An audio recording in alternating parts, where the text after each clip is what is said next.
and it was candidated as one of the best events of last year at the Reps Academy, for example. Because everything comes from an intention. I'm a fire. Maybe I'm saying something that it's not very yoga for a lot of people. Why this reaction? I go blindly.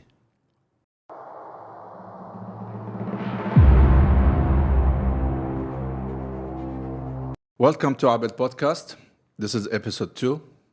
Today, I'm very excited about this episode because it has unique purpose and unique angle. Our guest today has mastered the art of balance. Our guest today is not only succeeded as a program manager, but also yoga instructor. He managed to combine between fast pace world when it comes to a project management requirement and office work with a mindful practice of yoga, showing us that you don't need to choose between a thriving career, if you have a thriving career, and also to fulfill your passion. In this case, it's the yoga.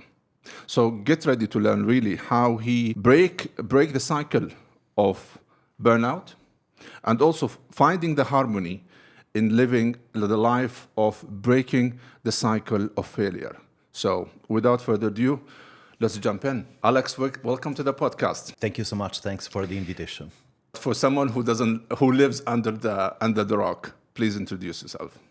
Okay, I'm Alex. I come from Italy, Rome, and I work as a yoga program manager for a big company, and I'm a yoga instructor. How long have you been in UAE? This is my 3rd year in the US. How did you manage to combine between a full-time program manager with the career requirement that you need to be in meetings, you have to be in negotiation with team, set up the new program, when to launch it, how to launch it, and your passion as yoga? Well, in my case, it's not so difficult simply because my job as a yoga program manager is strictly close to my yoga, to my passion that is yoga, because this is what I do generally. I'm talking in my meeting, in my job, I always talk about yoga. That's what I really do. So also if in my office hours, I'm in the same vibe? Vibe, yes, Nice. Let's say vibe. Maybe the vibe is a little bit different, Yeah. but the things that I'm working on are the same. Because I come from a business point of view, and I can see sometimes managing different people with different ideas. Because when you come to, let's say, finance team or operation team, and you come up with an idea, and you say, oh, look, we will run program XYZ in this location, that location. They will think it about financial point of view, and they will try to squeeze in your ability as a program manager to really fulfill the idea of what yoga wants to bring. So how you tackle that? Well, sometimes this is the most difficult part because you start with an idea, and of course, some ideas are always big ideas because basically I want to change the world. That's why I'm here. So I always have big idea, big vision, and every time that I have a meeting, for example, with the marketing team or with the team that I work on, I always have to find, a way to realize what I want and working in the company with the environment and with the idea that they have. So this is maybe the difficult part, but I think that it's always possible. With this difficult part, how you manage it? Because a lot of people, they have, unfortunately, experiences that their dreams crash with the first objection. When the first time I present you as an owner of a company or operation manager or project manager or sales team or marketing team, and they say, I have this ambitious idea, which is I dream about it. And then they say no. Or for example, they cut it to the core that it loses the essence. How you manage that? Well, this is a very interesting question. What I try to do is not change the dream, but change the way that I reach the same dream. So, for example, the dream remains... Unpack that. Interesting. The dream remains the same, and I have to find a way to realize the same dream in a different way. For example, I don't know if we are talking about a location. I think about a big location, they give me another location. So I have to find a way to reach the same things, the same idea, and realize the same dream, just in a different way. There is a phrase, sorry to interrupt, but there is a phrase, they call it, don't face the wave. If the wave is too high, don't crush in it. Yes. Swim with it. So absolutely. This is something that you practice? I think that this is one of the most important parts, especially when you try to combine these two words, these two works. Yes, I think that this is a very good idea. Image, to surf in the wave. Yes. Why? Because again, the whole purpose of this podcast is really to bring the experience of the people like you, how to really balance the objection. I started my career in the sales.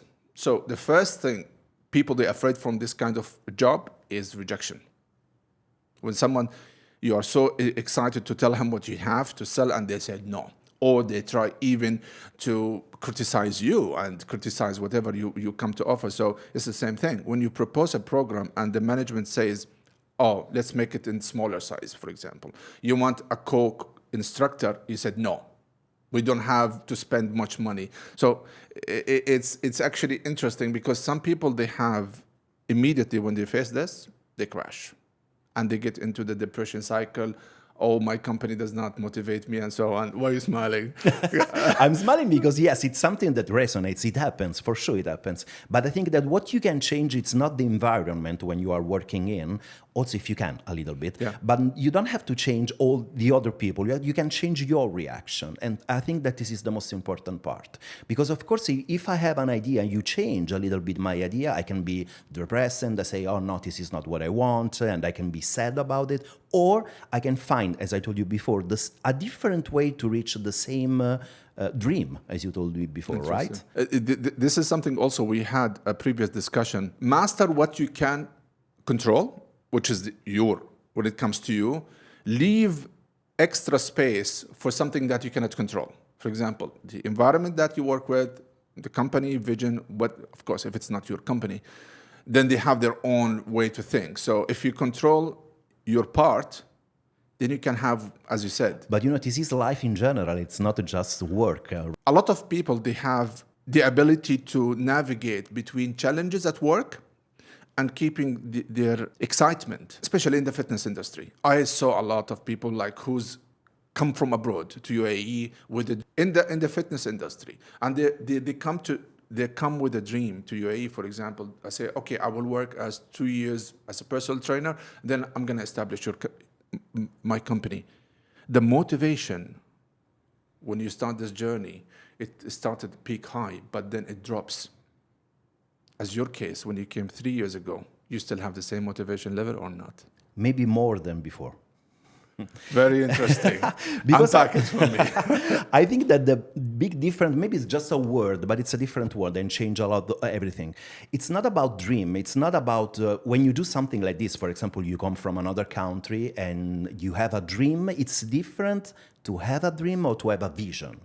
Because when you have a vision, there is something that you want to realize, that you want to, how can I say, attract, manifest, right? Mm-hmm. When you have a dream, it's just something for yourself. I don't know if it's clear the difference. When you have a vision, you know that there is a meaning of your action, of your job. And so you are more motivated because you know that it's not just for you. It's something that you want to share with the world.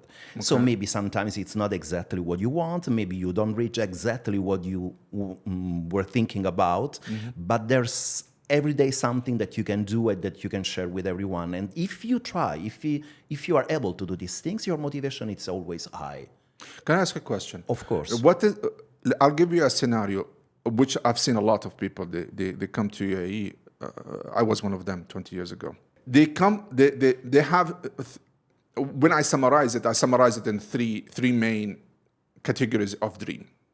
Their dream, if they are single, their dream to come to this country, find the perfect relationship, especially if they are coming from abroad with no family here. So they try to belong. Second, succeed as a career, then transfer to a business owner, basically create wealth. The third one is traveling the world. So you have succeeded, you found your other half or the loved one in your side, and then you have the capital to invest it in your life and travel, and the third one is to travel around. Is this as a dream for you, or this is as a vision? This is both. Both. Unpack it for me. When you say dream, for example, to find your love, the love of your life, and to find your career, maybe it's your dream. Travel the world, it's more related with vision. For example, how do you want to live? What are the choices that you want to make in your life? What makes you happy? That's maybe the difference. When I have a dream, it's like a project, right? I'll be happy when I will have my career. I will be happy when I will have the love of my life. Yes. Vision, it's not I will be happy. I'm already happy because I have something to share with everybody. And let's see how it goes. Let's see the flow of what will happen. And I think that one of the most important part of my journey here, it's that I started this journey not in the first part of my life, but maybe in the second part of my life. So I already have my career, I already have my own yoga studio in Italy, and so it was something just to get out from the comfort zone. That's why here I am. I applaud you for getting out from the comfort zone because I struggled with people. You see, sometimes people, they have potential, right? You see that XYZ has a potential, and you try your best to tell this guy, you have potential. Just help yourself to get out from the comfort zone and the box. I call it the box. But a lot of people, they failed. So for you to leave something established back home and come here to start again, man, this is will make people depressed. I'm not joking. And that's what makes me alive. That's nice. That's nice because you guys are more between the disciplines of the fitness industry, you guys are more touched with the soul, with the inner soul. Definitely. So if it does not reflect in you guys, then it's different for us. When you go to, because I come from a bodybuilding industry, so for us, it's not much of interaction with the soul. It's like go pump, eat those machines, you know. So, yes, but what's the reason why you're doing what you are doing? It's passion. As passion. It's passion. So you see, when we are talking about passion, we are talking about the same language. But maybe it's a different way to reach a goal, but it's the same vision again. That's true. That's why I'm saying a lot of people, they don't have that resilience when they come to their inner strength. So they crash. They have dreams, as I said, or they have vision. Very few people, they have really structured vision. From my point, I see it from the companies I started it before and even now. When you have a vision, then you have steps. Step 1, step 2, step 3, until you reach your goal. But dream, it's probably vague a little bit. It's like it's a bubble in the air. I don't know if you agree in this point or not. Yes, I agree. I think that dreams are important too. Yeah. But yes, you have to do some. I always say that you need to have a dream, then you need to have a vision, and then you need to take action. Because intention without action, no results at all. So you need to make some action. That's the most important part. And you say an important word, that is resilience. Resilience, it's one of the most important parts. Yeah. Absolutely, because life is difficult. I've been told by a wise man many years ago. He was saying, if life is not that hard, babies, they will not come crying from their mommy's tummy. The first thing they do, they cry. Yes, but also, for example, when a baby cries, it's because he wants to open his lungs, you know? So it's just a different point of view. Why you are crying? Because you are sad or because you want to create space? You need more air. Why you are crying? You because you want to break the cycle. Absolutely. Tell us more. How did you start your journey in the yoga? Oh, in the yoga, I was a 15 years old guy in the high school time, and I see a poster, an advertising of a yoga course, and I say, I want to try. And I was the only man, the only young guy in a group, mainly about 60 years old woman. But I really felt that it was super special for me. That was like a superpower. And, you know, in a special moment for a guy, 15 years old, young guy, it's very important, you know, all the things that you have, all the emotion. And it was so powerful. I really felt that was the right thing to do. Definitely. When you say power, or what was the first emotion power you felt? That you can control your feelings. You can control how do you feel and how do you react to the world in general.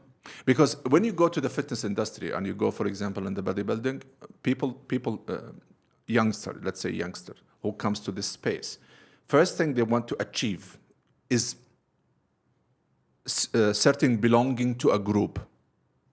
Because this group has a standard, not standard, like level in the society. Like these are athletes, these are like, for example, they go in stage and competition. So, you know, that aura around this kind of, that part of fitness industry. But yoga, it's, I don't know, forgive my ignorance, but I'm not, that's why I'm saying this interview it's unorthodox by every possible means. That's very important. Exactly, because this is stereotype is yoga is not for guys. Oh.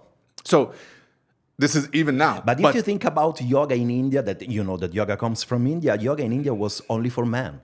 And if you think about this, how these things is changed during our lives, right? Because now, after the US influence and after all the commercial part of yoga, many people think like you, that yoga is for girls. But mainly at the beginning, yoga was only for women.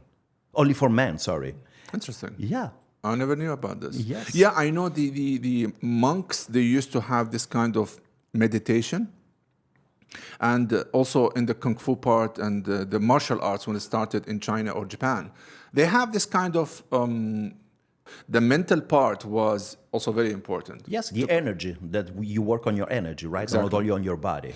And that's what I call superpower. When you can control your energy and your reaction, I think that is a superpower. I will derail from the question. What is your superpower, Alex? My superpower? Yes. I think the empathy.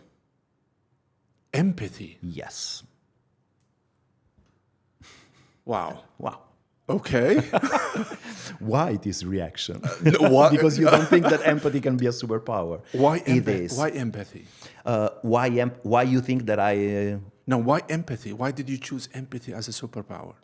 Because I think that when you can relate, when you can understand and feeling what the people around you are feeling, it's super important. You can understand, so you can resonate and you can change the way that you approach with the situation in general, not only with people, but with all the situation. Because in the business world, they call it, where we teach, we call it emotional intelligence. Yes.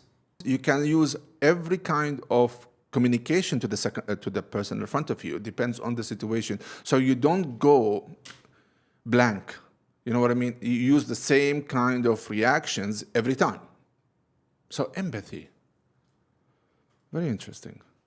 I'll give you that.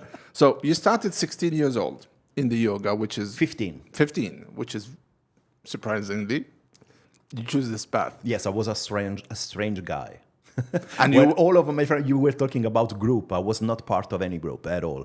At my age, every guys in the 50 years old was playing football. You know, I'm Italian, yeah, exactly. So of course they were playing football. And I was working alone in the, forest, hugging the trees, and do my meditation. I was the strange one. Yes, I'm still the strange one. Interaction at 15 years old and being on school and doing the yoga classes. How many classes per week you've been doing? 2 classes of 2 hours each week. That was my beginning with yoga. You started to be as an instructor, or you started to enjoy it yourself? Just enjoy. Yeah, for sure, absolutely. It was just for myself. I never thought about I will be a yoga instructor at all. What was the age on that group or the classes that you used to practice yoga? Say it again, sir. Like the attendees in the class. Mainly 60 years old women. Oh, come on, man. Absolutely. Trust me. How did you find yourself? You are 15 years old. And how did you find yourself in between? I mean, no offense. Because it was powerful, the activity, the class was powerful. It was not important for me that was that I was the only one there. You know, it was not important at all. So you've been attracted to yoga because it touched your spirit? Definitely, yeah. And it changed my reaction. I told you again, when you are a 15 years old guy, you have so many things in your life. You have a lot of anger, for example. You want to change the world. You don't want to live in this country. You have a lot of energy. Yes. And that was super important for me because I had the sensation that was...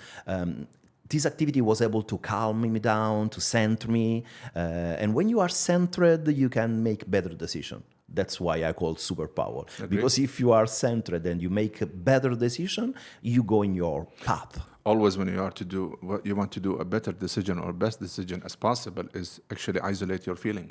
Definitely. I count till 10, right? And we always say like this. Yeah. and business as well the same, because you need to, because you will face a lot of challenges that it will demotivate you. It will give you every single negative energy. So that's why people get distracted, they get angry sometimes, they get like frustrated, is something else, and burned out. So that's why Yes. they drop the ball and they say, you know what, I can't do it anymore. But I think that this is something, this kind of reaction, it's something that you can work on for all of your life. For example, you were talking about how is the meeting, the work, when you work Yes. in a corporate, it happens many times, for example, that I am also Capricorn, so I'm very, I'm a fire. I have a lot of fire in me. And so sometimes when they told me, they say, for example, no to a project or an idea, the first thing that comes to my mind, it's okay, guys, sorry, this is not my pace, I have to go.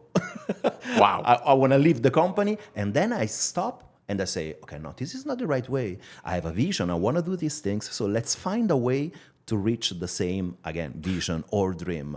But in me, there is a reaction that is, coming from fire and anger and ego sometimes. Ego, it's a key word in yoga, right? We learn to control our ego. And this is something that you do for all of your life. You continue from 15 years old. When did you decide to be an instructor? I was 30, 35 years old. So that's what, 20 years? 20 years of practice just for myself. I did different things. I never stopped practicing. I study a lot, many style, many instructor around the world, but I never thought that this is my job. This will be my job. I was doing different things, like fitness industry, as you told me, dance. I come also from a dance background. Interesting. Yeah, and then, when you follow the flow, everything happens in the right way. When now was- it's more than 20 years. When was the first time you traveled outside Italy for yoga retreat? Well, I was very lucky because I come from a family that always Travels around? yes, and always give me the permission and they Yeah. push me to travel the world. Interesting. And I have an aunt living in London. I have another aunt living in Paris. So I had a lot of experience around the world. So the first retreat, where it was and what? It was not a retreat. It was something like, go somewhere and explore the city and explore the yoga studio and the different instructor. Not exactly a yoga retreat. Where it was? The first one, Yes. I have to remember. It was Los Angeles. And there is a beautiful yoga community there. Definitely, yeah. No doubt. Yeah, It's most of the disciplines they Yes, moved to. I have to a Europe. lot of friends there. It was very, very nice, and really helpful. Yeah. What age have you been at that? 25. 25. So that's 10 years of practicing yoga. I think that puts you in a different level among other people. Especially you started young. Yes. It's good. But how did you differentiate yourself among others? How do you? Sorry. How did you set yourself apart from, for example, when it comes to fitness, we will know that this guy is new. When he train, when he carry himself in the gym floor, how he look at people, how they train and they follow. So we will know. But in the class itself, when it comes to yoga, maybe you didn't thought about it and you just went with the flow. Yes, I told you. It's Very interesting. exactly like this. It was like this. It's different. Look, it's different between yoga as a discipline and other kind of fitness avenues, because you guys are more targeting the spiritual part. Let's put it that way. Yes, the subtle. What? That's something else. So, at 35 years old, you decided to become a yoga instructor, Also, I didn't decide. or came Yes, accidentally. I just started to make, cover some class, and then everything it goes in the right way. Why I'm asking you this? Because for me, when I look at from an angle that how we can advise people to go along with their life, is making the big step. For someone to be on the attendance side and come to the instructor side, it can create a lot of fear in a lot of people. And sometimes people, they have the potential, this is what I'm saying. They have the potential, but they did not have the strength to take that step. Even they know that step, if you take it now and you make a mistake, but it will open door for you. Who have told you to take that step? No one. No one. No one. So Definitely. you volunteered. Absolutely, yes. I think that when you, the things that you just said, it's the same for every kind of job, every kind of career. Yes. If you are moved by passion, there is a moment that you have to go out of your comfort zone. You have to find the courage to do something. Because when you look from outside, you say, oh, he has the tools to become a yoga instructor. He has the chance to become a yoga instructor. He's lucky because he can be a yoga instructor. Through tools, lucky, nothing is related with this. It's just your choice. You need courage. You need strength. You need to be able to jump out away from your comfort zone. That's what it's really required to become what you really want to do in your life. Sometimes if someone doesn't have this mentor or someone believe in his ability, they will come and say, do this. This has happened to me. Maybe I'm saying something that it's not very yoga for a lot of people. Go on. So be ready for that. I don't believe in, not a lot. I don't believe in gurus. And Why? I don't believe in mentor because I think that this you need to find in yourself the courage to make some change. You can just have some facilitator, let's call it like facilitator, someone that can see in you something and maybe just try to tell you something and maybe give you another option or maybe just open your path, but not someone that can tell you what you have to do, what kind of career you have to do, on how to reach your goals and achieve what you want. This is something that you have to do by yourself. I really believe in that. So the most important part is that you have to be able to connect with yourself, with your inner self, and find the answer, and not someone that tell you what is right for you. Then if you don't find it, how are you going to do it? It's impossible. If you connect with yourself, it's not possible that you don't find your truth. I'll tell you, this is, maybe it will surprise you, but a lot of people I have seen here, they come without vision. Without vision. Yeah. I can see even in the different ages. But can we change the role? And now I ask you something. Where did the vision come from? It comes from, actually the vision you can inherit it from, you can get it from being around successful people. How? If I am today, for example, in the bodybuilding platform, or let's say the fitness platform, when you are young and you find a lot of people, they have created their image by doing a certain discipline as a fitness. It doesn't matter whether it's martial arts, if it's gym, if it is swimming, athlete point of view. And then they find that, yes, this is a stepping stone to improve their personal level, as like you love yourself because you know you are fit, for example, or you are doing something that makes you feel good. This is number one. Second, you feel the surrounding, the sense of belonging. As a human being, one of our needs is to be loved and be wanted, to be around people. So if you do that and you connect yourself with such a group like this, you will say in yourself, if Alex succeeded in that, why cannot I do it? So this is the influence part. Maybe you will take a different path, but by being around Alex, for example, and seeing how he's passionate about what he does, the success that he is, the famous he's became, you planted the seed in my head that you let me try. I love the idea to plant a seed. Yeah, that for sure this is absolutely helpful. But when you are talking about vision, it's something that comes from yourself, from your deeper, from your inner child, from your soul. And it's not something that you can find in someone. It's something that you can find only in yourself. For example, a lot of times it happens that someone come around me and see that, for example, when I had my own yoga studio in Italy, a lot of people came and say, oh, I love this studio, I love his job, and I want to do exactly the same. And they try to do exactly the same, but without success. Why? Because it's what you see, if it's connected with your truth, it works. If it's a copy of something, it cannot work. Agree. So the vision comes from your heart, let's say heart, soul. And it's not something that someone can teach you. It's something that you have to work on, that you have to find in yourself. Then you can find and follow a lot of examples. You can have a lot of teacher, for sure. Yeah, you can have a lot of teacher, you can ask, you can learn, and definitely, and you can use tools. But the first step has to come from you. This leads me to a question. To create the vision, to create the vision for someone, he has to see the success story of somebody else. Of course, with the connection with the inner self.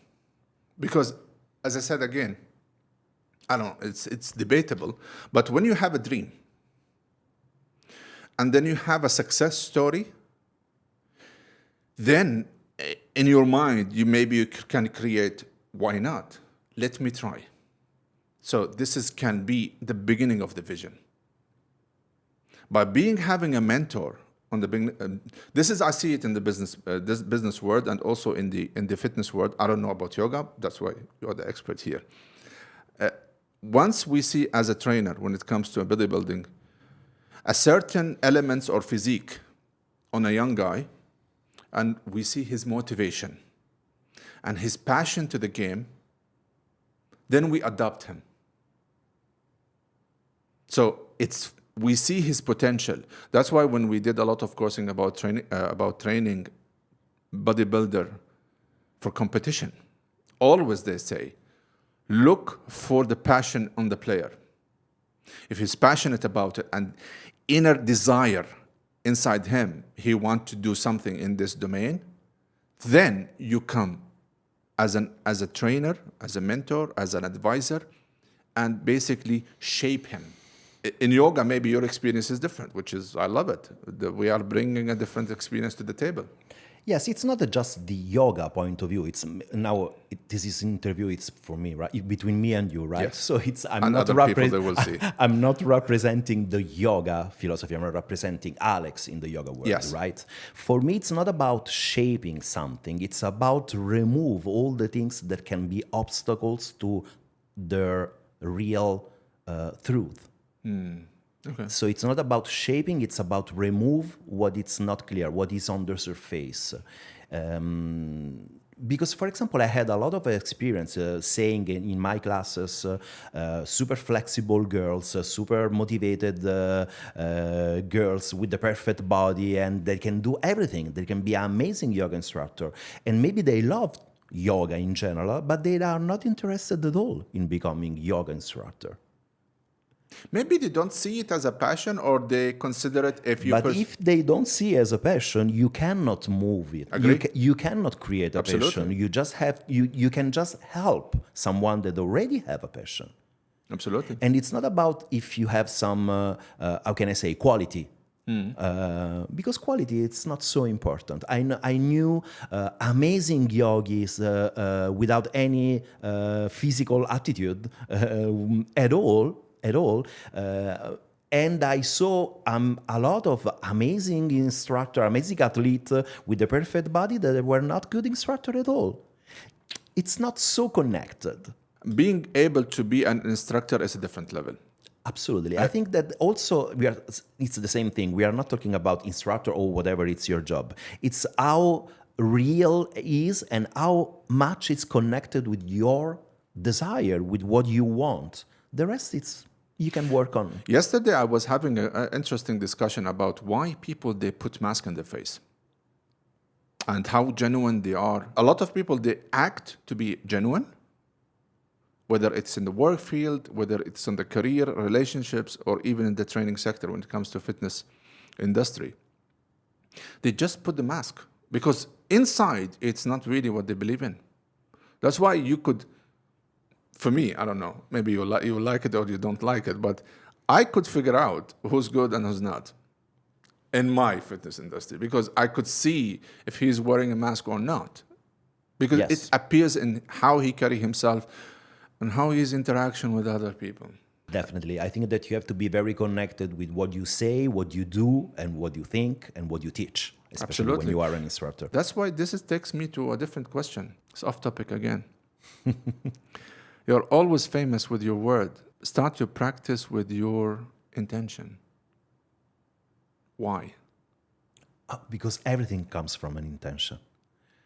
For people who doesn't know really what's intention. That's the we are. It's the same. It's the same. If you do, I think that we live in a world when, since the beginning of your life, you have a lot of influence. Yes. And so when you grow up as a man, as a woman, you don't understand. You need to center yourself and listen to yourself, because you don't know exactly what are your beliefs and what are the beliefs that, for example, your parents gave to you. Yeah. So when you are in contact, when you connect with your truth, you can create your life. Okay. Mm-hmm. And when you're talking about the intention at the beginning of the class. So when, if you have a reason, if you have a meaning, if you know why you are doing that, why you are using the body, what do you want to achieve? If you are in contact with these things, everything is completely different. There's a reason. There's a meaning. It's not just movement. Mm-hmm. Nothing wrong with movement. Movement, it's amazing. It's a super healthy thing. But when you give a meaning, something's change. What was the weirdest intention you get to know about? Oh, I don't know. You mean my? No, not you. Like you heard it from your people they did the class with you or trained with you. I don't know, because I never ask what are your intention, right? Interesting. So what was your intention to open a studio in Italy? To share something that can be helpful for people, to create a space of caring, sharing, and wake up. What you can share in yoga? What you can share, your knowledge, the healthy movement that can be very helpful for your body, for example. Agreed. The connection with your soul, that you are not just your body, but also your subtle anatomy, your energy, your thoughts, your feelings, and you have to connect all of these things. You can connect all of these things in an easy way. What I learned from the experience, whenever you have your intention linked to your activity, whatever you do, in life, it's more powerful. Definitely. And also things flow in a different way. Yeah. And it's like if the universe is helping you because you have clear intention. So you don't have to, I'm not talking about law of attraction, right? But it's similar. When you know what it's moving, you don't have to think about it. You just have to take action, do something, and things goes in the right way. I will link it maybe in hypothetical scenario, but a lot of people, I'm sure you heard that saying, oh, I'm not lucky, I'm not lucky, I'm not lucky, I'm not. I was one of them. I used to say I'm not lucky many, many, many years ago. But then I said, let's change. Let's change this perspective. Because again, if you reflect in yourself that you're not lucky, you wouldn't have chances. 100%. It's what you say to yourself that changed the reality, definitely. So you have your studio for how many years? 12 years. Is any student graduated under your school? I mean, a lot. Yes. In my studio, I'm a lead trainer for the international certification. So I'm an instructor of the instructor. And I certified a lot, more than 200 instructors. Amazing. Yeah. So you basically influenced a lot of people's life. Oh, wow. What a responsibility. Share with us one of your instructors' story. Someone who graduated under your supervision. Oh, I have many, many, many different stories about it. For example, one that is very funny, my niece, she became a wonderful yoga instructor because she started to practicing with me when she was 3 years old. 3 years old? 3 years old. She Wow. was, just playing on the yoga mat. And now she's an amazing yoga instructor. And she took the course and the certification with me. That was very, amazing. Very, very good. A big emotion, a big feeling. She has her own studio? Not yet, but she's working as a yoga instructor. You think she will follow your path or not? I don't know, because as I told you before, I don't want that she follows my path. I really wish her to find her truth and her path. Do you think that she will follow? I think. No, combining between a career and something that she loves to like to do. I think. Well, that's good. I think then you have fulfilled your part. Amazing. Thank you. When did you decide to come to Dubai, and why? Oh, that's an interesting question because I never decide to come to Dubai. It happens, just follow the flow. Tell us the story. Yes, during the COVID time, of course, my yoga studio closed and I was teaching online. And these things, to start to teaching online, it opens a lot of door. And someone called me to teach online in a online platform of yoga classes and yoga instructor. And someone saw me teaching online, and so I received this offer. In this platform, he was working someone coming from Dubai. Then he came back to work, to come back in Italy and live in Italy. And instead of coming back to Italy, he bring me to Dubai. Very interesting. So it was not I never thought about it. Never. It was not in my mind at all. And going to Dubai, going another place like Emirates or something like this, it never been in my thought at all. You don't have that fear of change? I don't have the fear of change. I mean, it's not exactly true that I don't have the fear of change. I have the fear of change, but I really believe that you need to face this fear and again, go out from your comfort zone. It's difficult. I'm not here to say that it's not difficult. It is. You need a lot of courage. But I definitely think that it's the right way. One of the main things that I saw from stories around me and people who I get to know or see, fear of change was the main thing for them. Changing the country, changing, let's say, environment. Especially like you have your own studio, you've created your followers, let's put it that way. People, they adore you, they come to train with you, they like your energy, they like the way how you carry yourself and so on. That's a lot to leave behind and start from zero. That's a lot. That's why people, they get comfortable fast and they never leave their comfort zone. Yeah, I know what you're talking about. Yeah, I know. It's really.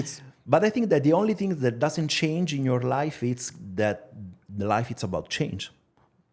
Everything is about change. If you think about our body change, our mind change, our everything change. So this is the only thing that never change. The fact that everything change. This is what I try to advise people sometimes, people who struggle with change. I said, do intentional change.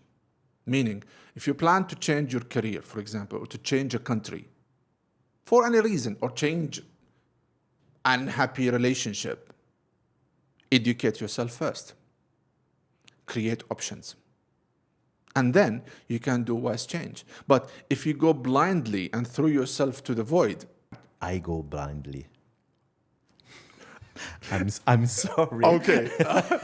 Okay. I definitely go blindly. Yes. Why? I just follow the flow. Why? Because I trust. I trust my intuition. I trust that I'm on the right path. I trust that I'm attracting what is the best things for me. Please unpack it more in details. What it's not clear. It's not clear that you take that kind of jump blindly. I mean, I always try to live my life in, how can I say, real, what's the real word? Sorry, I don't No worries.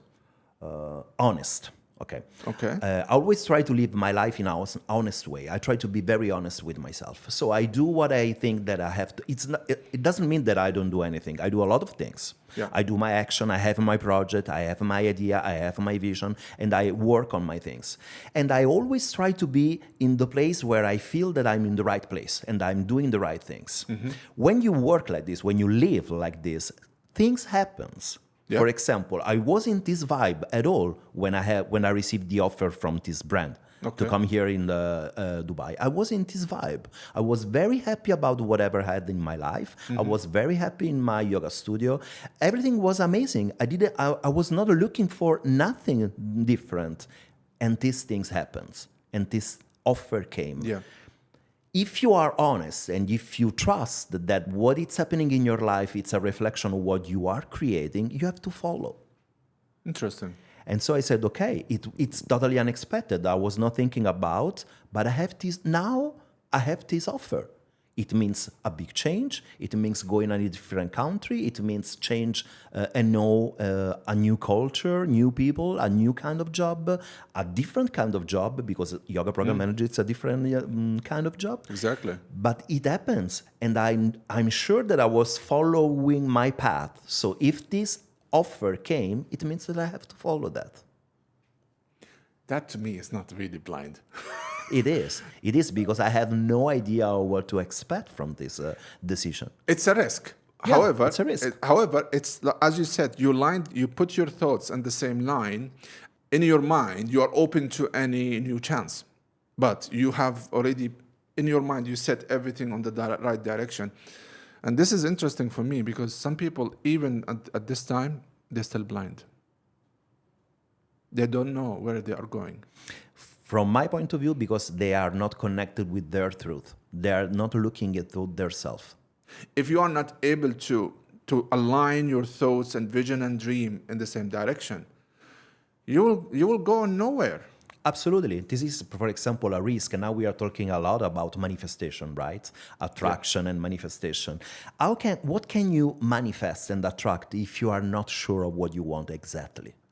If you don't know exactly what is your vision and what's your dream, but just you think that you know, because maybe it's your belief, maybe it's something that someone told you. Yeah. Maybe your parents told you that you have to be rich and you have to find the love of your life. And so you think that this is your dreams, right? Mm-hmm. And then you can work and manifest that.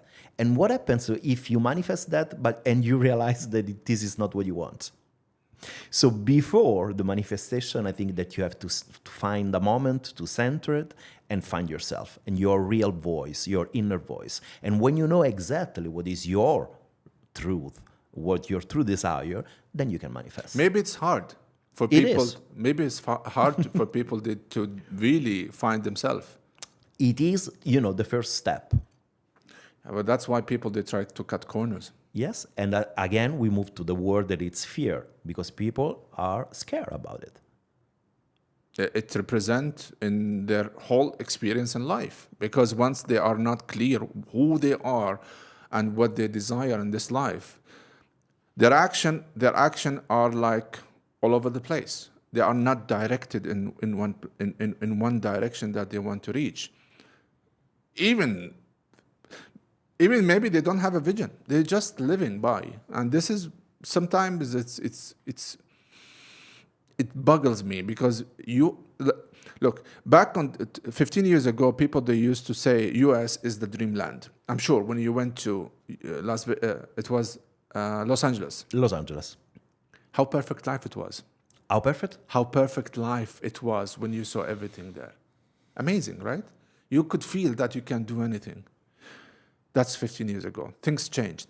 Now, UAE and Dubai became the dreamland for many people. That's why you are fortunate enough to see a lot of nationalities in the same class. How many nationalities you have in your class, for example? And this is amazing. This is something that I really love of this country. Yeah. Even with this, that everything brought to you as someone has a dream and you plan to succeed and fulfill your dream, being here with this environment, still they fail because they are not aligned. Of course.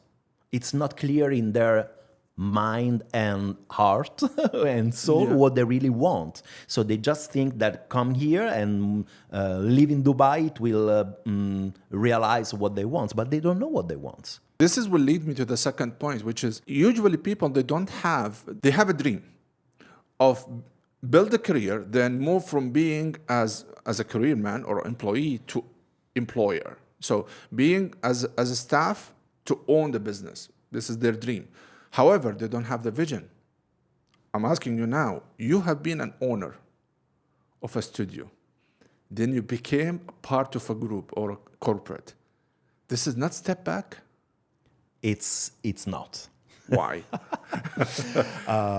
Because of course in Italy I had my own yoga studio, so I was the CEO of my own You're yoga the boss. studio. Of course I was the boss, but it was of course a little studio. It was just a studio, and here I'm managing a brand that has 50 studios, for example.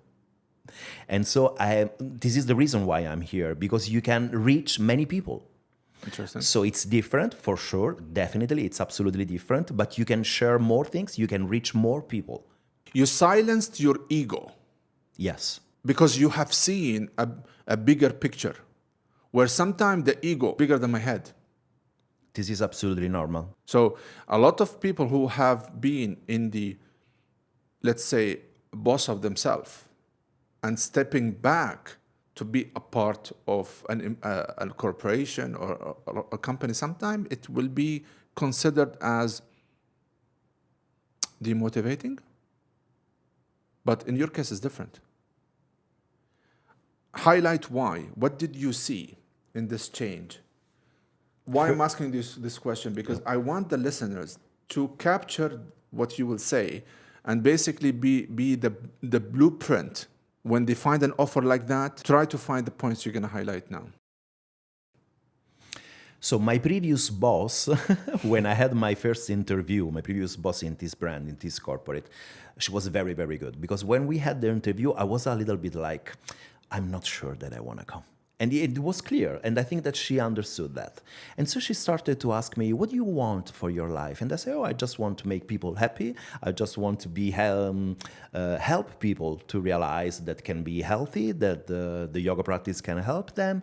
And she told me, we have 50 studios, and we have a lot of people here in Emirates, in Dubai, and a lot of people that comes from all over the world, and they need to understand, they need to be helped.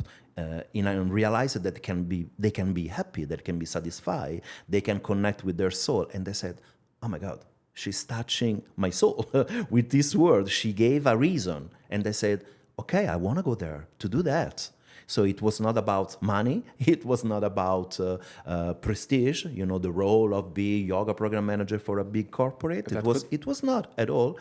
It was the chance to help a lot of people and share a message, a vision again. If we summarize it and we put it in bullet points, first you could see joining that corporation will fulfill your personal dream, and which is making people happy, the purpose of your life. Yes. Let's put it that way. So that was clear in the corporations. The second one, they gave you the facility to deliver this. The prestige and the money, I will not believe you much, but let's move that away.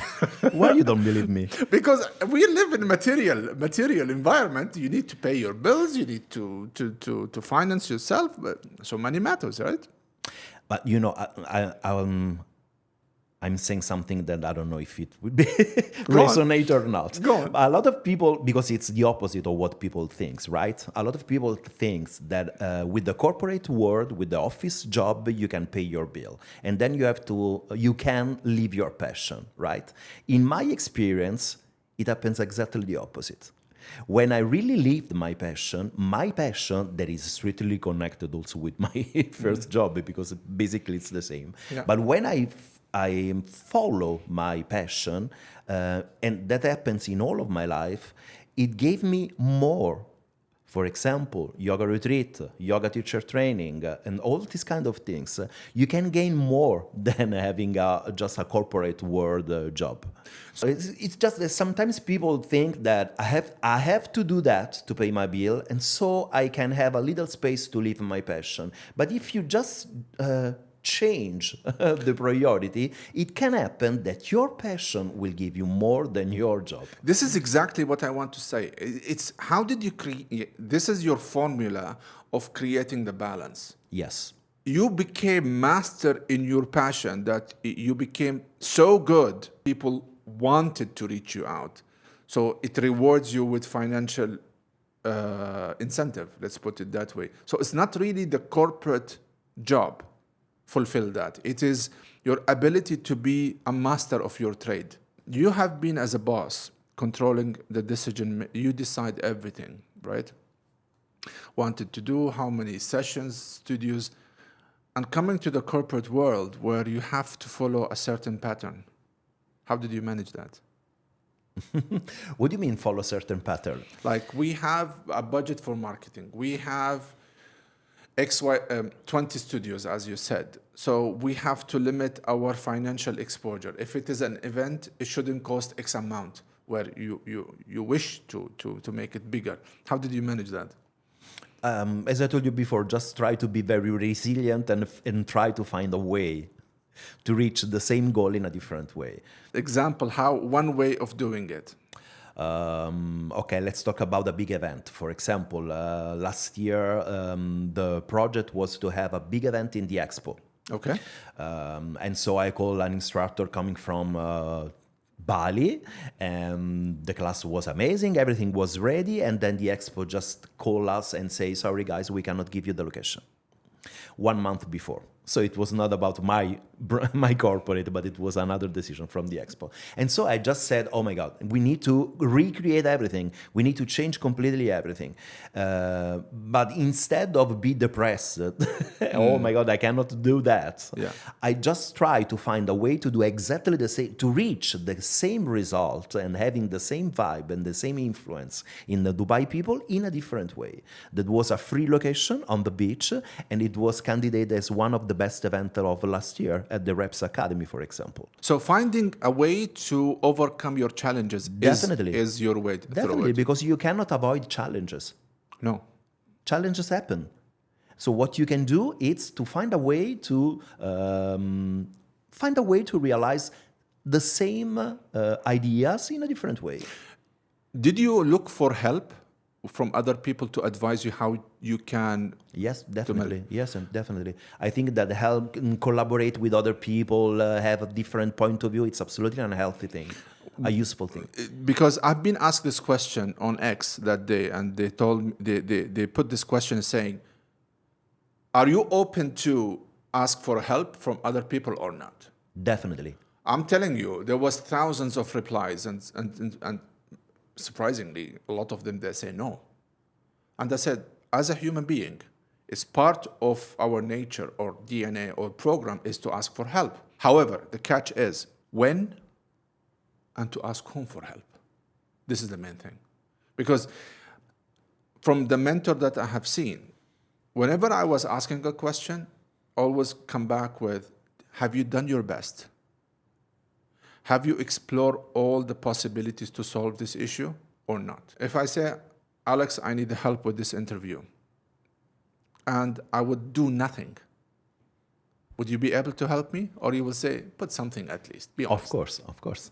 You will say, come on, do something at least. Yes, but asking for help, it's not an easy thing, because me too. I was in one of the men that I will never ask help for help. Me too. I was, absolutely. But there's nothing wrong at all. And you don't ask for help because you are not able to do something. You ask for help to do something better. Yes. Because you cannot know everything, right? So you can absolutely ask to someone to, how can I say, fulfill something that it's not perfect for you, that you don't know exactly. This is also important because the person that you are asking, you give him the value. Definitely, Meaning, yeah. I think that this is very important. You need to ask for help, but you need to find the right person to ask help. absolutely. But the difference is that you don't ask for help because you cannot do these things. You ask for help to do it better. Yes, that's the key. Yeah. That's the key, because ultimately you're going to push boundaries. Plus, you have tried your best and you educated yourself. One of the main issues that I always tell the people, whenever you have a problem, educate yourself first. Educate yourself by knowledge, trying to read, find a way how to search, do your search, how to find solution out of this. But if you go blindly asking a question or asking for help, you will stuck with, because maybe I will tell you, you know what, okay, take Uber, for example. I'm not able to reach the studio. How can I come? I would say, okay, take Uber. Maybe you don't know what's Uber, for example. Maybe you don't have the application in your phone. See how it is so my advice became useless. It's a good advice, but it's given to the wrong audience or the wrong receiver. That's why I say always to the people, whenever you ask for advice, do your best first. And choose the right people. And sometimes choose the right time to ask. Yeah, true. This is the second question. Did you have ever decided to drop practicing yoga? To drop my personal practice, you mean? Teaching people. No. Not even for a very big position in a company? No. Definitely not, because I think that the balance is super important things, and I think that you can hold a big position in a company if you are a how can I say, solved person. If you know what you know, if you are happy with yourself, if you feel that your life is good, if you have these kind of things, you can have a better job. You can have a better option. You can have a better role. But if you are not happy and you're looking for something that makes you happy, it doesn't work. Why I ask you this question? Because people become excited about, especially in the fitness industry, and seeing this community, especially in UAE, there is a lot of young people who likes to follow the trend of being in shape, doing sports, doing activity, and so on. But down the line, you say it's not worth it. It did never happen to you? It never happened to me. You think? I'm honest. Yeah, it never happened. Okay. When I was a fitness instructor, for example, it happens to me. You know, a lot of time I say, "Oh, today I really don't want. I don't want to do that. I don't want to give this class. I'm tired." What's the difference? The vision. Again, we come back to the same word. The vision. I know every time that I teach a yoga class, I know that I'm connected with the people. Yes. And I'm connecting in a deep way. Deep way, but you guys, you don't communicate. You don't talk in the yoga class. So how? But it's not important. How you connect? How you connect? With different tools that are the soul, the heart. No, unpack this for me. I know. No, tell me more. No, I need. What are your sensations when you practice with me? Can we say that you practice with me? Yeah. Okay. Now you drop the ball. It's the intention that you start. Honestly, once you start with the intention, this is the link. Okay.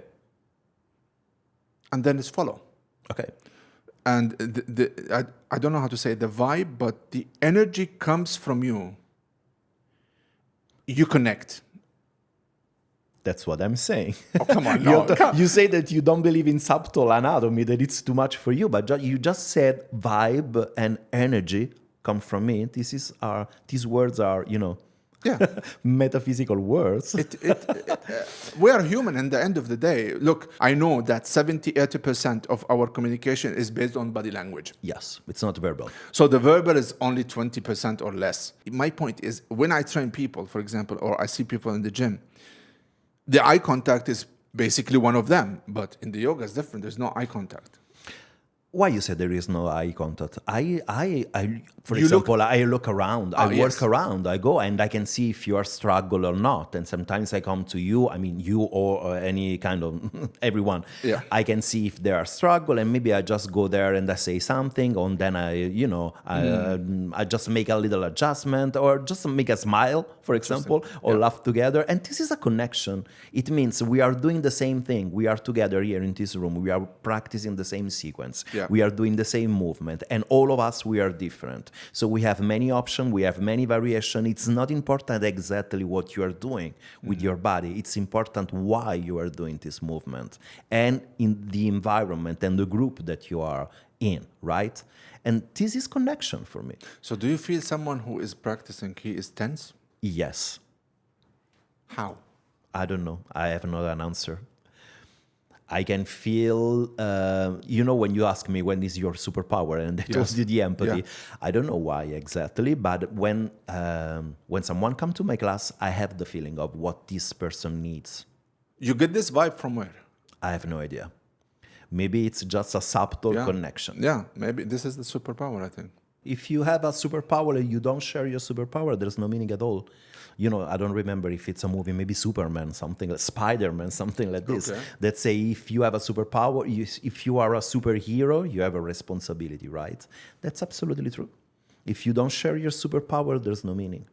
That leads me to another question is, some people, they they join clubs, they join certain activity to improve their social life. How did yoga affected that to you? In the same way, yeah, it's absolutely. You were talking about group, create a group. Yoga, it's the same. It's just a different, how can I say, tribe. It's a different kind of tribe. So you are more attracted with a yoga class when you start to have in your life the sensation that maybe you want something more, that you want to be more connected with people that are more on your vibe. For example, I don't know, that they care about how they feel. For example, they want to feel happy, they want to be connected with their emotions, these kind of things. When you start to walk and understand that we are not just our body, but we are also a energetical body, you are more connected with this kind of class. So yoga, for sure, it's an occasion to reach this kind of people and create a group with the same vibe. Honestly, when I was looking at yoga, the stereotype it was for me, they are happy people. I don't belong there. Why? You are not an happy man? Hippie. Hippie. That's a stereotype. Okay. So that's why I said that community, I don't belong to it. Okay. And so why you are coming? That's why the social. This is my question: is when you create kind of, or you join certain activity, you try to create a social circle around it. So I don't find it here, honestly, in the yoga domain. When I did my research, the happiness was not there as it's in outside. Maybe it's a culture here trying to prevent certain activity with happiness, not happiness, the happy. Do you agree on that or not? Oh, I think that there is. There is also here. Yeah. There are a lot of events, very happy vibes, also in Dubai. Okay. Yeah, but this is something more related with the way that you practice yoga, right? Because you can practice yoga with a simple pant or with an amazing and fashion leggings. You can practice yoga with a simple yoga mat or with the mat that you can find in the studio, or you can buy the more expensive yoga mat, anti-slip and whatever. This is your choice. This is just your choice. But what I think is that if you practice with the simple yoga mat that you can find in the studio, or if you buy the most expensive yoga mat that you can find online, there's not a big difference, because when we are in the same room doing the same movement, nobody cares if you are super fashion, if you have the expensive yoga mat. You are just like the other one. So we are all the same.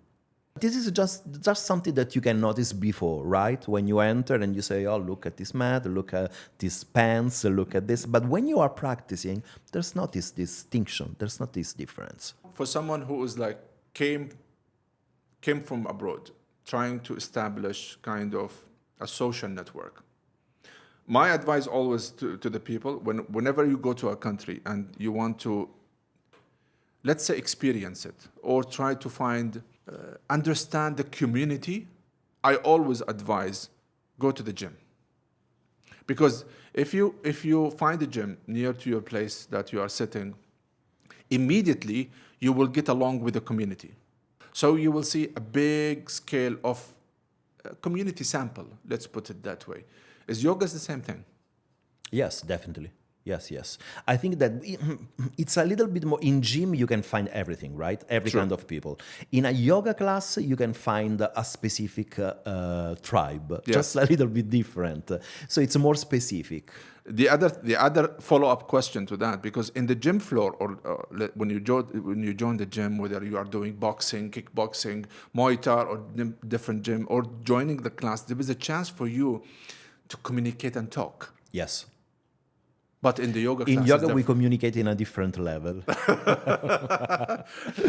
Okay, that's maybe a discussion for another episode. So yeah, maybe. But when you enter in a yoga class, for example, the 10 minutes, 5 minutes that you have before the class, it happens in a natural way that you start to talk with the people that you resonate more with. Right? It's normal. You don't have to look for. You just have to go and things happen.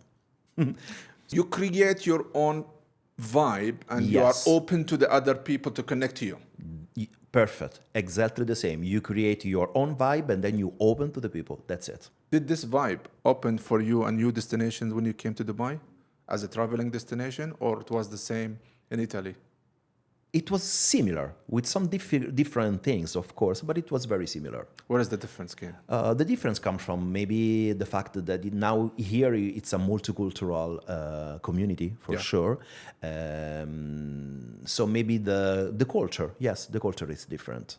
Okay. What did you find in the culture here is different? Oh, for example, I just changed my ideas to something that I was thinking Stereotypes. about before Yeah, and was not the stereotypes. right way. That was very, very powerful for me, for example, because it showed me that sometimes you have the ideas that are not the truth. So to know exactly something, you have to live it. You have to live there. You have to know the people and the country, and then you can have your idea. One of the reasons that Apid podcast is established is really to give the people living here in multicultural cosmopolitan city a platform to talk about their own experiences. But because, and I always say whenever I see people come from abroad for a training course or work or project or something like that, I say we are fortunate enough here to have the ability to interact with a different nationality, different culture, different backgrounds from all around the world, and even different languages. Definitely, yes. Yeah. You will be surprised. This podcast will be maybe in Arabic sometime, maybe in English. Why? Because I want to bring the beauty of this cosmopolitan city to the audiences outside. Because there is a life here. It's not the stereotype people that think about it. I will not fit in. And this is one of the fear that people they have, that moving from a culture to a culture, oh, I will not fit in. Yeah. The same thing. People like think about wanting to do yoga. Oh, I will not fit. Yes. So I love when someone then think that yoga is not for them, and then they start and they become yogi or yoga practitioner. Yogi. I really love that. Yeah. So how do you when you moved here, how do you pick your next destination to travel? To travel, you mean just for pleasure, for travel, for retreat? When I think about where can I go, when can I travel, I always try to find the vibe and the contact with nature. For me, nature is super important. So I always choose place where I can go, I can breathe, I can see, and just enjoy, for example, amazing forest or amazing sunset. That's absolutely one of the best things. And when I choose a place to go, I always think about that. Connect with nature. Because I really think that we need to be more grounding with the earth and enjoy the nature. I think that it's absolutely an important thing for our human Because being. I see and it- we are losing that. Because I see people like when they have the chance to travel financially and time-wise, especially when they work with corporation or a corporate and or work at their own, they look for this special destinations that it's all over the social media. That's what do you call it? Celebrity destination. So this is the main intention. I think, yes, one of the main intentions for a lot of people is just to show amazing location and amazing place and that you can put on Instagram, right? But another thing is that maybe many people travel, many people goes around the world because they want to escape from their reality, right? And when I travel, I don't want to escape from my reality. I want to connect more with my reality. Interesting. No, there is a purpose. It means there is a purpose for you for travel, and this is usually people they travel randomly.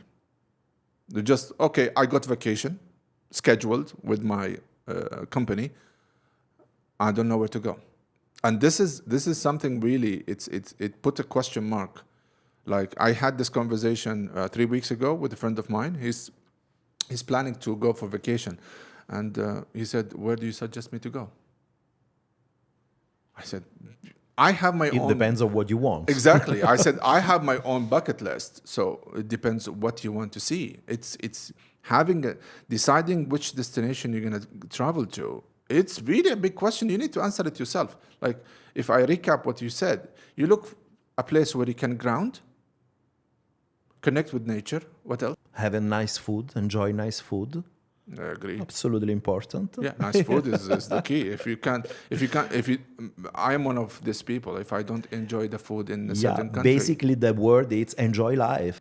It depends on what you think when you say enjoy life. For me, enjoy life, it means be happy that I have a body, that I can share experience, that I can notice an amazing sky, an amazing forest, an amazing swim in a beautiful and crystal clear water. Yeah. That's for me, it's enjoying life. I don't mean enjoy life like go party in disco and something like this. For someone it is, but for me it's not. For me it's connect with all of this beauty. Do you plan your trips based on the vacation from the corporate that you work with? No. Again, this is the balance. No. This is the balance, because I'll let you to answer. But I 15 years ago, I used to know a gentleman. He has this. He used to work with a company before he ventured out and opened his own. The 30 days that he has it as a vacation, he breaks it in 10 days period. So every quarter he will go for 10 days. So he doesn't That's want. wise. Yeah. So I said, how do you do it? He said, look, the company give me 30 days. So instead of being away from my office and responsibility for 30 days straight, I break it for 10 days each time. I do something similar. Sometimes it's not for 10 days, it's just for 2 days, for example. Or I just take 1 day leave and I use the weekend, for example, and I do a short trip.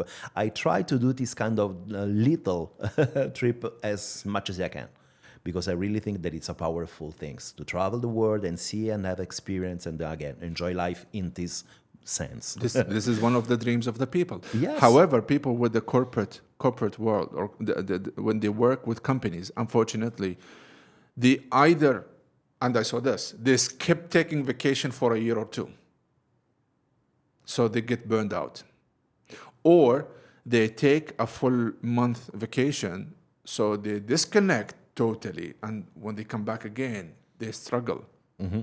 Especially if it's a routine travel, not recreation travel. And this is the second thing, which the second phase of my question. How much of your travel is recreation, that you go to empty the bucket of your thoughts or your feelings and stress at work, and how much of it is only going to see your home country? Oh, of course, when I go to see my home country, I have family there, so I love to enjoy time with my friends, with my family, with my sister, with my niece and my nephew. Once a year? Or more? More. Okay. More.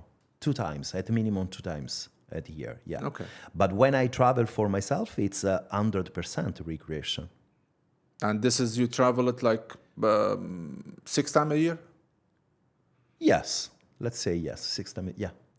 This is the perfect scenario of optimizing your vacation, especially when you work on your career and also to be as a program manager on working with a corporation. Because again, that people who tends to work from 9 to 5 normal job, they just want to go home to their own country, 30 days, and that's it.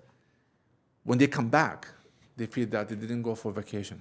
Of course, I understand. But when you do something that you really love, that it's your passion too, also when you are in vacation, you are in a state of mind that you can be more productive. For example, many times it happens to me watching beautiful things somewhere in the world, and I was thinking about, I can do something like this, for example. I can create this kind of class. I can share this kind of, insights, or organize this kind of event, or find this kind of location. It happens. And I think that this is a very important thing that it's happening now in the new leadership guidelines. For example, I truly believe that if the employee is happy and is happy about his life and is connected with his truth, it works better, right? If a CEO, it's very, how can I say, it's very clear in his vision and he understands how much is important to have happy employee, it's absolutely intelligent, and also understand the importance of the emotional intelligence, Yes. right? This is the new guidelines for the real leadership, with the modern leadership. And I really think that it's important to follow this kind of guidelines when we are talking about leadership. It's a must because after the COVID came, there was a lot of people break emotionally. By the way, Definitely. And there were a lot of people that starting to practicing yoga because it was one of the most helpful tool that you can use.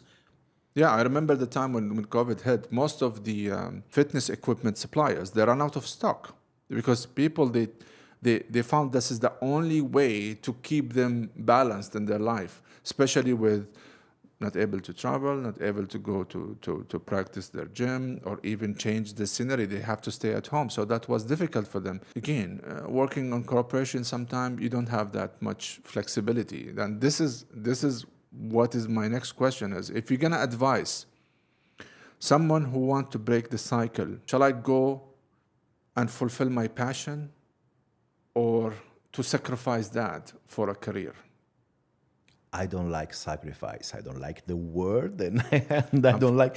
Yeah, I heard it a lot. yes, me too, absolutely. But this is my answer. I don't believe that if you do some sacrifice, you can earn something. Then how they can manage it? For me, it's try to follow your passion and be and find the courage to follow your passion and create a pattern, a job that can include your passion. So let your passion become your word. So if your passion become your work, Yes. you will lose. When it become a regular thing that you need to work on it, and basically your income is based on this job, then it will lose its passion. No, it doesn't happen. If it's your real passion and if your job is connected with your passion, you don't lose your passion at all. It's tricky because I have seen people who are in the fitness industry, they gave it up. Maybe their passion was not that strong, probably. Or maybe they didn't attract the real job connected with their passion. Well, I mean, maybe maybe this is one of the reasons that I stepped away from the fitness industry. But when you say fitness industry, what do you mean exactly? Because you can have a lot of role in your fitness industry, right? Being as a personal trainer. Okay.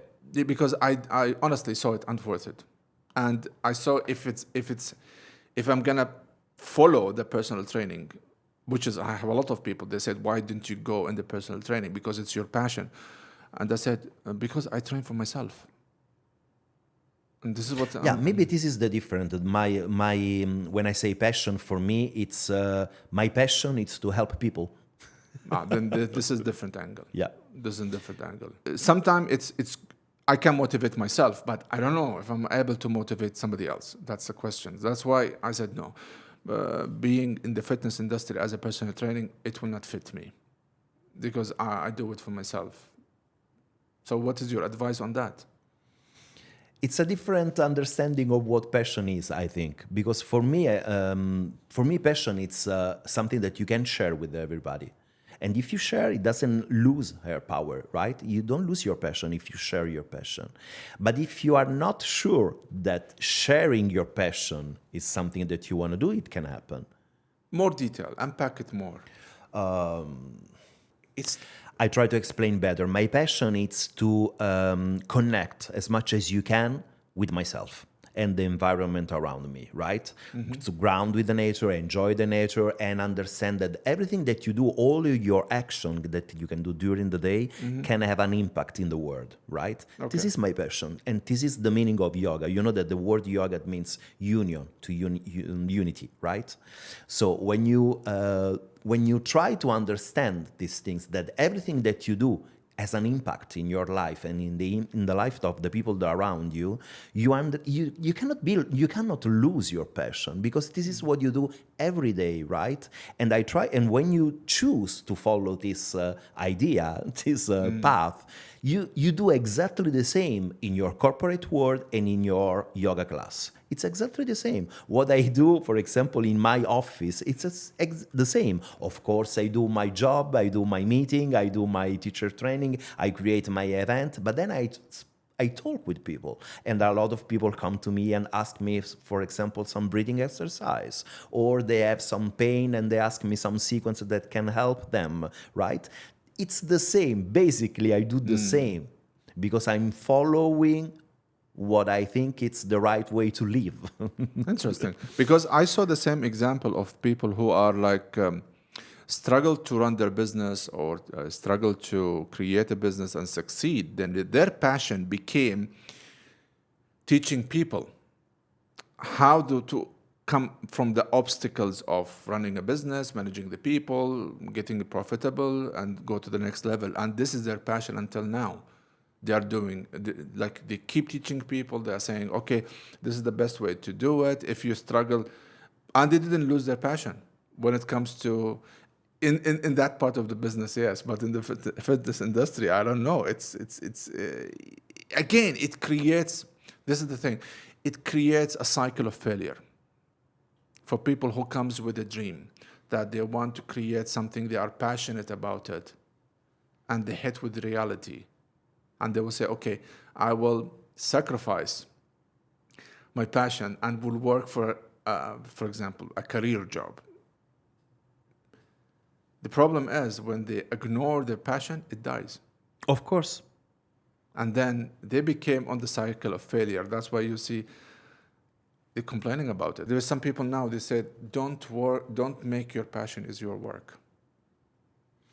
I will say exactly the opposite. Explain to us. But because when you talk about passion, I think that maybe it's the meaning of passion. When you talk about passion, you mean, for example, in my case, my passion, it's not practicing yoga. Practicing is not the actual practicing. It's not the physical practicing. It's not doing the yoga poses on the yoga mat.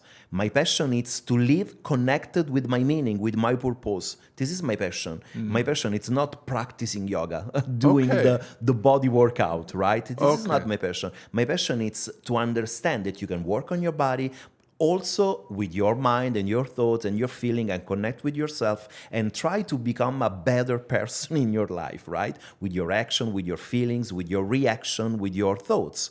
This is my passion. It's not just the practice. So if I'm talking only about the practice, and the practice it's a moment for myself, of course, if I share this practice as a job, I can lose the passion, right? Because this moment is just for myself. But my passion, it's all. My passion is to share all of these things with people. So if I share in my yoga class or if I share in my office, basically it's not very different. It's quite the same, because my passion is to share this vision with the people around me. Then this is maybe the key for people who are listening to this interview. I can say, really find your real passion. Maybe sometimes people do honestly, I enjoy this perspective, because for me it's a new perspective. Defining the passion, especially with the fitness industry, because yoga and other fitness, gymnasium activities, etc., it falls in this domain, which is the fitness industry, which is really, it's people, they use it a lot, but they are not defining really the passion factor, because once your goal is not to practice the actual activity, but share it with other people. Yeah, maybe it could be this is the cheat code to break the cycle. Yes, you asked me at the beginning of this interview what brings you here in Dubai, and I told you the chance to share with more people. Yeah, but maybe it was not clear for me. Rephrase it for us. So it is your passion. So just rephrase it to us so we can unpack it. I think that the key is to connect passion and purpose of your life. Because when you just think about your passion, you think about something that you do by yourself, that makes you happy. When you understand that you can have a purpose, for example, helping people with your passion, so your passion has also a purpose, things change completely. So with this mindset, if you are working as a boss or working under corporation or day job, you don't need to use the terminology work-life balance. It's a terminology people use it lately Yes. to cover up the sacrifice part. You're gonna laugh, really. Yeah. Because they say, oh, I need to create a work balance life. When you talk with me about work life balance, it happens. Of course, it happens. For example, there are moments during the day after 6 p.m. For example, my phone doesn't work anymore, right? Or in the weekend, I don't answer at all. I don't read the email at all. But when I am in the office, I'm 100% in the office. The work-life balance is working time, which is your day job, your passion, which has come, for your example, for your case, is the yoga, and then the dream and the family. That's more on the plate. That's more on the plane, but that's more on the plate. But for me, it's the same plate, because when I work in office, I work about what can I create, how can I adjust the instructor to offer a better service in our clubs, how can I change the design of our mind and body studio, what kind of workshop I can give to the instructor to raise the bar and be better staff, better yoga instructor. So it's in the same path, right? Yes. My mind and my feelings are working in the same path. And then when I stop working and I go out from the office, I start teaching. Yes. But it's the same meaning. In my mind and in my heart, I'm moved by the same feeling from. It's interesting. Continue, please, because it's fascinating. I enjoy this perspective. Because when you do life, maybe I know that we are talking about something very specific, because yoga is not just an activity or just a job. Yoga is a lifestyle, right? Yeah. So, for example, when I travel, you ask me about my travel around the world. When I travel, I can travel for yoga. For example, I want to go somewhere to meet an instructor or to see a yoga studio. But also when I travel just for myself, yoga is part of my day. So I will have my practice somewhere, wherever I am, because it's connected. It's not something that I do for job, it's something that I do for passion. But it's the same thing, it's my life. Very interesting. It's my lifestyle. You know, it's like if we are not talking about yoga, let's talk about food, for example. If you have the passion of cook and offer nice food, of course, if you add a purpose and you want to share this passion, you can open a restaurant. And of course, you will be successful because you love what you do. I think that maybe the word is love what you do. If you love what you do, you have success. This is my final question for today. It's amazing, amazing discussion. If in our audience, someone who's stuck in the cycle of failure, not able to define his vision or dream in his life, what will be your advice to him? My advice is take a moment, don't judge yourself, but just understand that maybe you are not connected with your with yourself. So take a moment, find a way. It can be yoga, it can be just walking in nature, it can be any kind of sport, it can be everything. But try to find your inner voice and try to listen to this voice, because I'm sure 100% that your inner voice knows exactly what you can do and what you want realize and manifest in your life. With this answer, thank you very much, Alex, for this interview. It was amazing discussion, and you opened my eyes in a different avenue, honestly. Something you learn. This is the purpose of this kind of podcast that we are having here, and I hope the listeners, they found something to learn. Thank you very much again, and thanks to you, and thanks to you to create something that is called Break the Cycle, because I think that is a very important thing to do. I was victim of the cycle. Yeah. So that's why I try all to... of us were victim of a cycle. I try to help people to break the cycle. And thank you very much, and I will see you hopefully in another part 2. Thank you very much. Thank you. Thank you.